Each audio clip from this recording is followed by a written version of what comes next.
Hubungan antara Bursa Efek Jakarta atau BEJ, Bursa Efek Surabaya atau BES, dan Bank Indonesia dalam konteks pasar modal. Secara historis, pasar modal Indonesia berkembang melalui dua bursa efek yang berdiri terpisah. Vereniging de Evethandel di Jakarta didirikan pada 14 Desember 1912. Kemudian menyusul bursa di Surabaya pada 11 Januari 1925.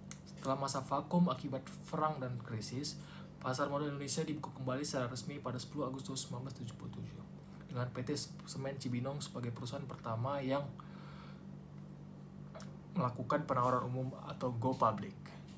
Pada 13 Juli 1992, BEJ Bursa Efek Jakarta diswastanisasikan menjadi PT Bursa Efek Jakarta setelah dengan beralihnya fungsi Bapepam dari Badan Pelaksana Pasar Modal menjadi Badan Pengawas Pasar Modal.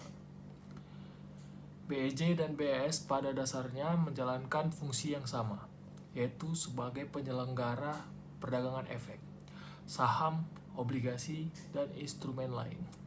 Namun, beroperasi di kota yang berbeda dan sempat bersaing dalam menarik emiten dan investor untuk meningkatkan efisiensi pasar,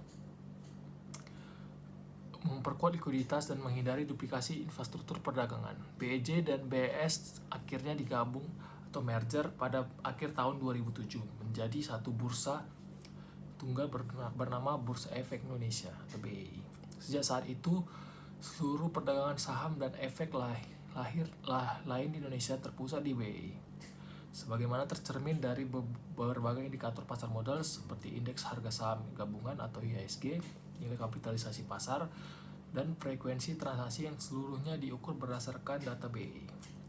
Adapun Bank Indonesia atau BI memiliki hubungan yang bersifat tidak langsung namun sangat strategis terhadap pasar modal.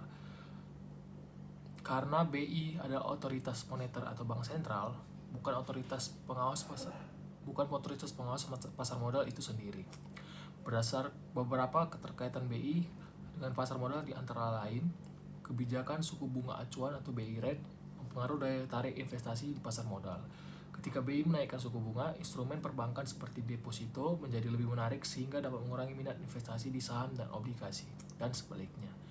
BI menerbitkan sertifikat Bank Indonesia atau SBI sebagai salah satu instrumen pasar uang yang juga menjadi komponen portofolio reksadana pasar uang. BI turut menjaga stabilitas nilai tukar rupiah dan cadangan devisa yang berpengaruh terhadap keputusan investor asing atau foreign direct investment maupun portfolio investment untuk masuk atau keluar dari pasar modal Indonesia. Sebelum tahun 2011, sebagian fungsi pengaturan sistem keuangan dijalankan bersama oleh BI dan Bapepam LK. Namun sejak dibentuknya Otoritas Jasa Keuangan atau OJK melalui Undang-Undang Nomor 21 Tahun 2011, fungsi pengawasan pasar modal, perbankan, dan lembaga jasa keuangan non-bank dialihkan sepenuhnya ke OJK. Sehingga saat ini BI lebih berfokus pada kebijakan moneter dan stabilitas sistem pembayaran, sementara pengawasan operasional BI berada di bawah OJK. Dengan demikian, dapat disimpulkan bahwa BEJ dan BES adalah dua bursa efek yang kini telah melebur menjadi satu entitas, yaitu Bursa Efek Indonesia atau BEI. Sedangkan Bank Indonesia berperan sebagai otoritas moneter yang mempengaruhi investasi di pasar modal secara tidak langsung melalui kebijakan suku bunga, stabilitas nilai tukar, dan koordinasinya dengan OJK sebagai pengawas pasar modal saat ini.